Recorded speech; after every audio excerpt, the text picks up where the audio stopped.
This is a reconstructed image of a young man who had no name. His identity a mystery that police believed impossible to solve. That was until 20 years later when amateur internet sleuths on Reddit finally cracked the case. The young man's body was found on June 26, 1995 at a gruesome scene off of U.S. Route 58 West. Tire tracks veering off the highway led to a smoking van smashed against a pair of large trees. Two dead young men were found partly ejected, hanging out of the windshield with their faces covered in lacerations. State Trooper Ted Jones arrived on the scene and searched their bodies for identification. The driver had ID, Michael Hager, a 21-year-old student at the University of South Carolina. The other young man in the passenger seat wearing a Grateful Dead t-shirt had no identification and no belongings other than what was in his pockets, for quarters, a yellow Bic lighter, and 2 Grateful Dead ticket stubs. Depending on what source you read, a note was also found either in his pocket or in the vicinity that read, "Jason, sorry we had to go, see you around, call me." It was signed by Caroline T. and Caroline O. There was a drawing on it believed to be of Jerry Garcia, the lead vocalist and guitarist of the Grateful Dead band, and there was a phone number. But unfortunately, the number had no area code. The number on the note was called, probably using local area codes, but it led to a dead end. Michael's family was informed. They were distraught, but they had no idea who the man in the passenger seat was. So Officer Ted Jones concluded that the young man was probably a hitchhiker. When the autopsy was done, there were no drugs in his or Michael's systems, which led Trooper Jones to believe that the driver fell asleep at the wheel. This lined up with how the tracks veered off of the highway so early before the crash. When the unidentified passenger's fingerprints were sent to the FBI database, no matches were found. And combining this with the fact that his face was covered in lacerations meant that identification would be very difficult. But they identified that he was between 15 and 21 years old with brown eyes, long curly brown or dark blonde hair dyed reddish. His teeth were well cared for, but there was no extensive dental work done as he still had his wisdom teeth. Aside from the tie-dyed Grateful Dead t-shirt he had on, he wore beaded and macrame necklaces, light blue Levi's jeans, and black Fila running shoes, size 11 and a half. His left ear was pierced but wasn't wearing an earring at the time. They found a scar on his back, a faded tattoo on his right arm, and a homemade star tattoo on his upper left arm.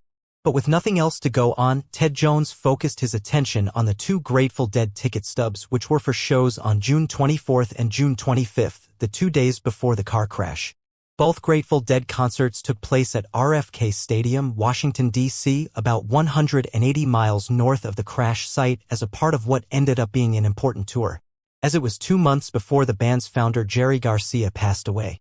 They traced who bought the tickets and found it was sold to a man from Pennsylvania who was very much alive and not named Jason. He was a scalper that had bought 20 tickets and resold them, but when State Trooper Ted Jones interviewed him, the Pennsylvania man couldn't recall who he had sold them to. It was yet another dead end. There were plenty of clues, but no identity found. On the side of the road, so let's discover where this road leads us and bring him home. What are you doing?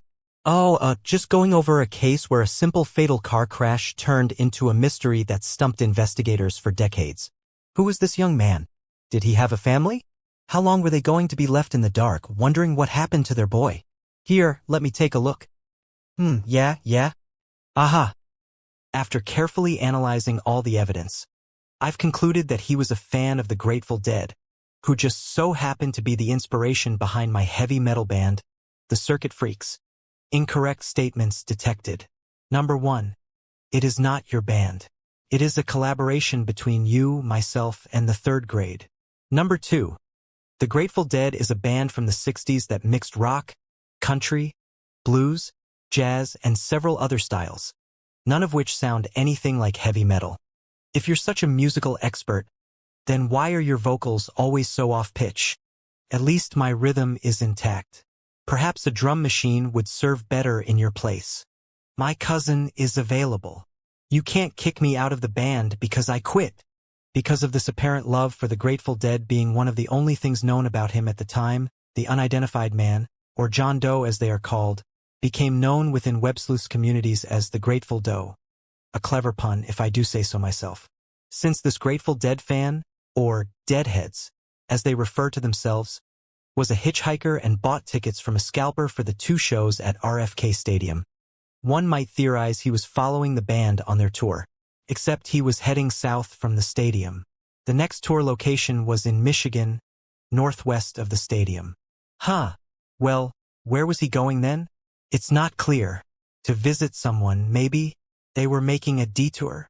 Let's look into the driver, Michael, and see if he can give us any clues. He was with his fiancée in Fairfax County, Virginia, when he left her that morning around 7:45 a.m. After traveling south, he stopped at his father's house in Williamsburg, Virginia, at noon. His father wasn't there, so Michael left a phone message saying that he was headed to visit his mother in Inman, South Carolina. But on the way there, he crashed on Highway 58. A neighbor of the father reported having seen a young man with Michael when he stopped at the house during the visit to Williamsburg. This would suggest that our Grateful Doe was picked up somewhere south of Fairfax, not too far from the Grateful Dead concert. It was believed they were both deadheads and likely shared a bond because of that, even though Michael hadn't attended the recent concerts. But according to the investigation from State Trooper Jones, Michael was alone when he visited his father's place. That doesn't make sense. The neighbor said another man was with him. Yes, that's what was reported in a free Landstar article from 1996, but Jones claims that was incorrect. If that's right, it would mean Grateful Doe actually hitched a ride somewhere between Gloucester and Emporia, much further south. Yep, not liking this Ted Jones guy. I mean, the Grateful Doe went to RFK Stadium for those concerts. Ain't that far from where Michael started? Yes, so wouldn't it make sense that that's about where they met up? Not way down south at the end of the trip. Well, our Grateful Doe could have already hitchhiked further down when he met Michael. Regardless of where our Grateful Doe was picked up, the crash happened at around 1:30 p.m. that day, 90 minutes after Michael left his father's place. Okay, so we got a whole timeline now. What? Surveillance footage? DNA sequencing? Super-enhanced reflections off of someone's eyeballs. With cases like this, only so much can be done. At this point, with all the dead ends, Trooper Jones needed help from the public. They released all of this information but couldn't release a photo due to the lacerations. Another problem was that some news reported him as a redhead, despite having only red-dyed hair. This lowered the chances of identifying him significantly. Since there was no image of him released, to make matters even worse, coverage of the crash was only in the Virginia area, even though it was suspected he might be from out of state.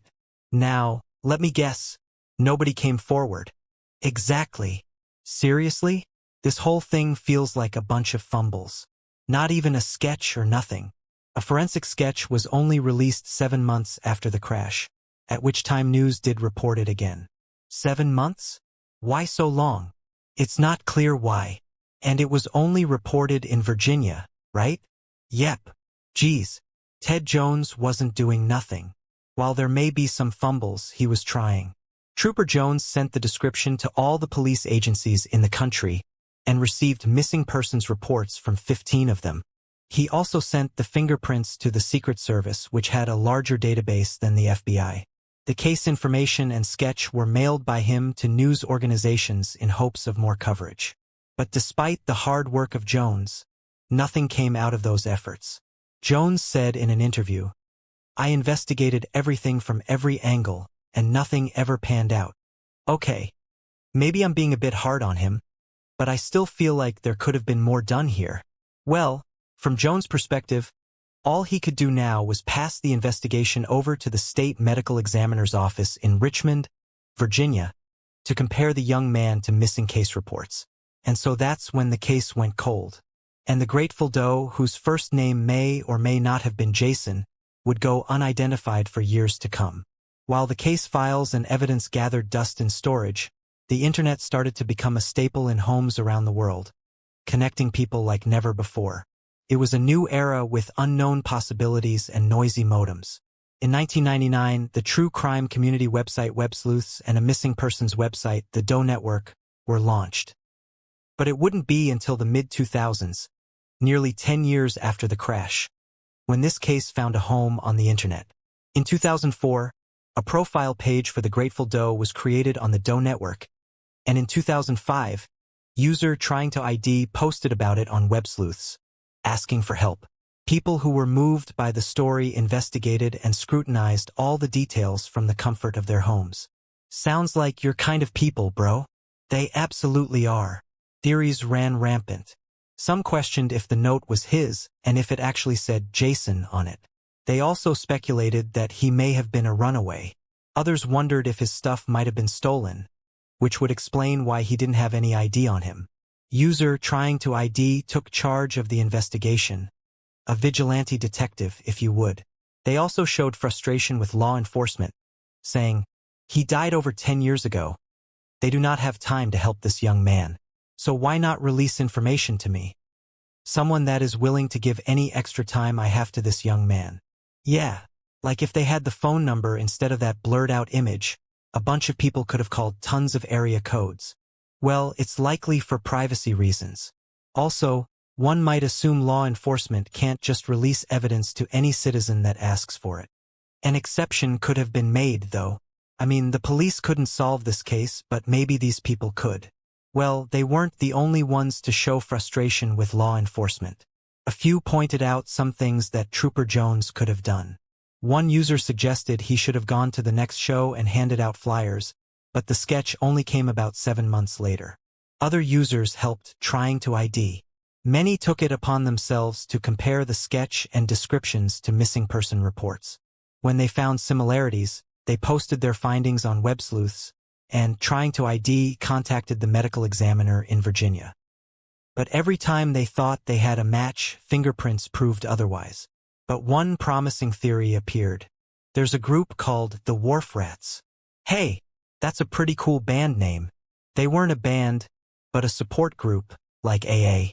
At the time, it was spawned from the Deadhead culture. They would go to concerts and hold sessions in between sets to help members lead a drug and alcohol-free lifestyle. Oh, okay, that's cool. What's the theory? Grateful Doe was one of them. I'm not sure, but the most prominent founder of the group, the one they called Mom, her name was Caroline Thomas. Caroline T. From that note. It did sound promising, and a few of the web sleuths pointed it out.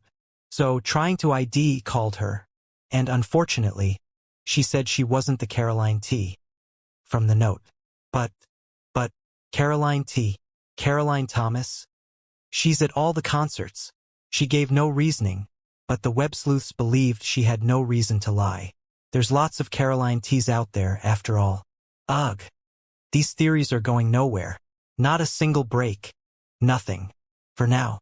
Luckily, these web sleuths were very persistent. Caroline Thomas did agree to hand out the information to all the deadheads she knew at the time. At least that's something. Did any of them recognize him? Well, not necessarily, but getting the word out was important. And maybe they knew somebody that knew somebody. Come on. This thing is pointless. You seem angrier than usual. This meatbag demanded authorship credit on our new song, Neon Storms. Yet there was zero contribution by said meatbag. I got a drum solo in it, and I'm the face of the band. 'Cause I don't know if you've noticed, but I'm the only one of us with a face. Excessive diva personality traits detected. Advising you to get over it. Right? Well, despite the efforts of these at-home detectives, years would pass, and hope would fade. But there wasn't anything stopping these communities from trying to solve this case. In 2012, it got another push, this time from the help of the National Center for Missing and Exploited Children. They posted a new computer-generated image of the Grateful Doe on their website using the autopsy photos as a reference.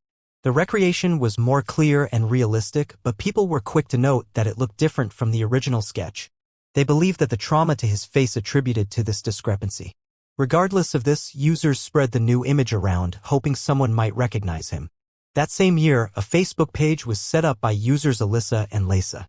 Like on Web Sleuths, the members put their detective hats on and looked into missing persons reports. But with all the dead ends they faced, more theories ran wild. Some thought that he could have been an abducted child, a foster kid, or someone stole his identity while his family went on believing he was alive. That's why these two communities spent years looking for Grateful Doe's identity, driven by emotions, thinking, what if this had been their child? But despite all the effort, it was hard to hold on to hope. They needed a break in the case, or perhaps they needed to break the internet. And that's exactly what happened. On New Year's Eve 2014, nearly 20 years since the crash, in an attempt to get more eyes on the Grateful Dead, a user by the name of Grey Metal put together a collage of all reconstructed images and some of the evidence, then posted it on Imgur.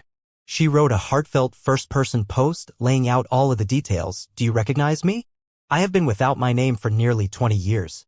In June of 1995, I was involved in a fatal car accident in Emporia, Virginia. The driver fell asleep at the wheel. He had his ID on him, but I didn't, and his family do not know who I am. For 20 years, no one has come forward to identify me. I have adopted the identity of the Grateful Dead. Maybe we went to school together, lived next door to one another, or maybe you saw me around town. Maybe you know of a missing person who fits my identity. Can you help me finish my journey? Immediately, it went viral and made the first page of Imgur, which then prompted the creation of a subreddit to help spread the word even more. As a result, 2,000 people joined the Facebook group in a matter of days, tripling their numbers. Around the time, Grey Metal joined up with Sleuths, and as commenters started to pour in, she reported her findings to them and asked for their help. That one Imgur post sparked a fire like no other attempt before it, and now 4 big internet communities, Imgur, Reddit, Facebook, and Sleuths, were working hard to crack the case and get more eyes on it. Yeah, there we go. Getting some momentum. Exactly. The Imgur post was exactly what this investigation needed. If you're finding the story of internet detectives fascinating, don't forget to hit that like button and subscribe. It really helps us bring more of these cold case stories to life. Leads started to pour in. A woman on Craigslist claimed to know the mother of a missing person named Jason, but that Jason turned out to be alive. Meanwhile, 3 other people said the sketches reminded them of a Jason or a Jay who was a Grateful Dead fan. The first lead was on Facebook. Someone claimed to have known a Jason they hung out with in a summer a year or 2 before the crash in Myrtle Beach. He worked at a shop that sold a lot of Grateful Dead merchandise, but they didn't have more information than that, like a family or other friends. The second lead was on Sleuths. One of the new users came forward to reveal they knew a Jay on tour with the Grateful Dead during the summer of 1995. He was very friendly, even if he was known to interrupt a lot. He stayed at people's homes and got lifts from friends to the other Grateful Dead shows. This Jason had a wallet and a backpack. But again, the second lead didn't provide too much information. But luckily, the third lead, which came from Reddit, was the most promising. A man came forward claiming that he and his 2 friends were roommates with Jason in 1994 and 1995. They described him as a laid-back surfer dude from Myrtle Beach and a major Deadhead, always talking about the band. He was 17 to 18 years old and worked at a McDonald's. He left in early 1995, and they lost contact with him. Despite all these promising leads, the problem was none of them remembered his last name after 20 years. But if this was our guy, then we would know that he went by Jay, and he was from Myrtle Beach. That ain't nothing. Exactly. Every piece of information is helpful. And the search was picking up steam. And with it, a new theory emerged. He was likely following the Grateful Dead tour, but when he somehow lost his wallet and backpack, be it stolen or forgotten somewhere, he decided to return home to Myrtle Beach if that was indeed home. Michael, the driver, would have been able to bring Jay part of the way there, as Michael was heading to Inman, South Carolina, only an hour drive from Myrtle Beach. With these leads, the icing on the case was another one of the roommates submitted some photographs. The Jason from these photos had quiet eyes, half shut most of the time, with a bright smile on his face that captured people's hearts. He especially looked like the original police sketches, but they've been down this road before with plenty of missing persons that match the sketches. This may not be the Jason they were looking for. The world is a big place, but this is definitely a good lead. No, absolutely. And the communities believed they were so close to cracking the case. They wanted to know if this Jason was alive and well, so they spread the new photos online, and it turned even more viral. Grey Metal, along with Lisa and Alyssa, who ran the Facebook group, worked with the other users to follow up on these 3 leads and get the word out to Myrtle Beach. Plus, news outlets started to pick it up again. A few days later, a man came across this viral missing person on Facebook and recognized the photos immediately. In shock, he called his mother, Margaretta Evans. And then she posted this in the Facebook group. "Oh my God! This is my son Jason Callahan from Myrtle Beach. I've been looking for him all this time with no luck." Today, my other son saw this Facebook page, and after all the years of praying for him to just call me or come home, please inbox a message or phone number to contact me. Holy Mother Mackerel. Did we just find his family? Well, we confirmed that this Jason Callahan was missing but not dead. Likely, the photos from the roommate was of this Jason. However, was this also the same person as the body found? You can never be completely sure until there's something more concrete, like fingerprints or DNA. You don't want to give a family false hope. Man, imagine not knowing where your son is for like 20 years. It's hard to. Lisa, one of the Facebook group moderators, wanted to approach this carefully, though. So first, she reached out and used a lawyer to confirm that this woman was, in fact, the mother of a Jason Callahan. Next, they would need to do a DNA test, and that could take months. But there was a lingering question on everybody's minds. If the Grateful Doe was Jason Callahan, why had he gone unidentified for so long? Eventually, it was revealed to everyone's surprise that the mother never submitted a missing persons report for him. The hell? Why? At this moment, it was unclear, but to get the DNA testing done, Margareta had to officially file that report first. She described him as having wavy blonde hair and brown eyes, 5 feet 10 inches to 6 feet in height, and about 160 pounds. He was 19 at the time he went missing. But strangely, she described him as having no marks or known tattoos. But our guy totally had tattoos. Correct, but it is possible that he could have gotten them after he left home. Also, it had been 20 years. Memories tend to get fuzzy. The mother then submitted a sample of her DNA. After the communities waited on pins and needles for months, the test finally came back, and it was inconclusive. You got to be kidding me. The problem was that the DNA given by either parent is random. Your DNA is usually comprised of half from your mother and half from your father. But Jason's father, unfortunately, passed in 2009, never knowing what happened to his son. It's for this reason that acquiring samples from multiple family members of both parents is useful in missing persons cases. So this time, from his father's side, 2 half-sisters, a half-brother, and a cousin submitted samples as well. On December 9, 2015, almost a year after Gray Metal's post on Imager and over 20 years after the crash, a post was submitted on the Facebook group. It read, "Update, the news we have been waiting for. The DNA results are back that our Grateful Doe is, in fact, Jason Callahan, missing since 1995. I've been sitting here for, how long, in shock. For both the sadness of his family and the fact that here on Facebook we are making a difference. Because of everyone here, this man will finally make his way home. Lisa and Alyssa." It continued, "On another note, I want this story to do so much more. I really pray that the story gives an important lesson to reporting your missing loved ones or even trying to check up on them if you haven't had contact in years." With it was a picture of Jason reading, "Rest in peace, Jason Callahan." Finally. But so why didn't his mother ever report him missing? All those people looking up missing persons reports, no wonder they never found him. It was useless. That was the lingering question. The internet was divided. She was actually receiving a lot of hate online for that. What? I get it, she didn't do things the right way, but leave her alone. She's a grieving mother. But luckily many also showed support for her, especially on the Facebook group. It turns out the problem was that Margareta didn't know which jurisdiction to file the report in since her son was following the Grateful Dead around the country. Jason's half-sister, Shannon Mickelson, said, "No one ever thought to really file a report because everyone assumed he wanted to be missing. His mother hoped he was living his life, married and happy. And this news must have been especially devastating. Likely, yes. But it did give them closure. And even if she wanted to file a report, users on Sleuths were quick to point out that police often don't take missing persons seriously. One user who ran away said when her mother called the police, they explained that she was 16 and old enough to do as she pleased. Another user stated, "I get very angry when people assume that it is easy to go to the police and that they will automatically agree to take the report." Meanwhile, a user who worked in healthcare said that many parents had sons or daughters who were young adults and enjoyed a wandering lifestyle who they had just lost contact with. The sons or daughters weren't assumed to be missing or dead. Jason's half-sister, Shannon, went on to show her gratitude. "I'm so incredibly grateful for all the people who kept searching for his identity. The compassion they have to search for years and years for his identity is something that can't be measured. This is not how I expected to find my brother, yet knowing so many people cared gives me some sort of peace. Meanwhile, Tricia Griffith, the owner of Sleuths, said in a Huffington Post article about Jason Callahan that she hoped now law enforcement would start to look at the site as a legitimate resource. In the United States alone, about 600,000 missing people and 4,400 unidentified bodies are reported every year. Luckily, many of the people are found and bodies end up identified, but thousands of cases go cold.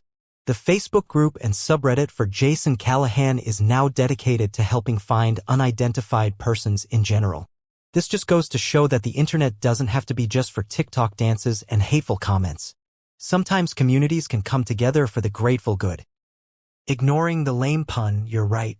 It's great when people and appliances come together. What do you say, Howard?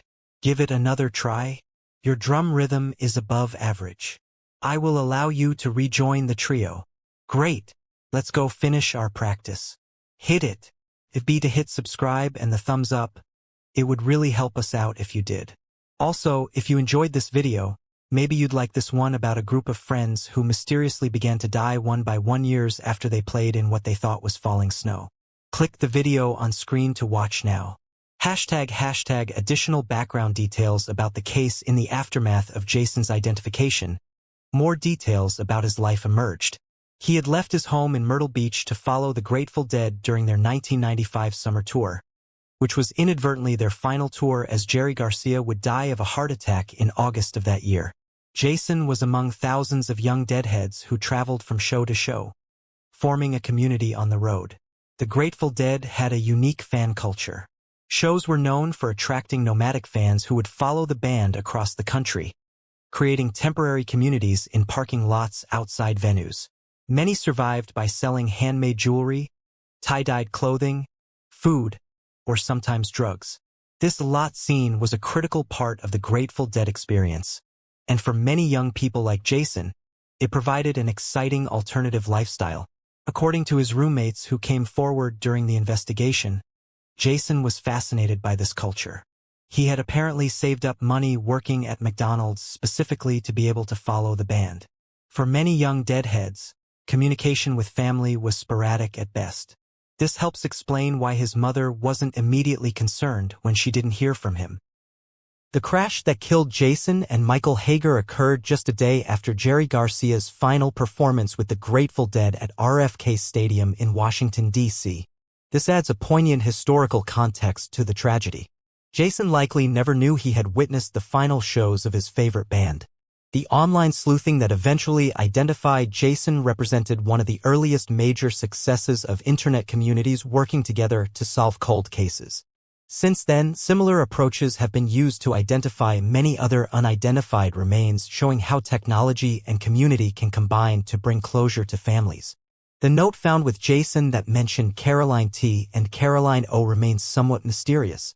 While the Caroline Thomas connection to the Wharf Rats was investigated and dismissed, the true authors of the note were never definitively identified. It's possible they were simply friends he had made on the tour. After Jason was identified, the Virginia Medical Examiner's Office was able to release his remains to his family.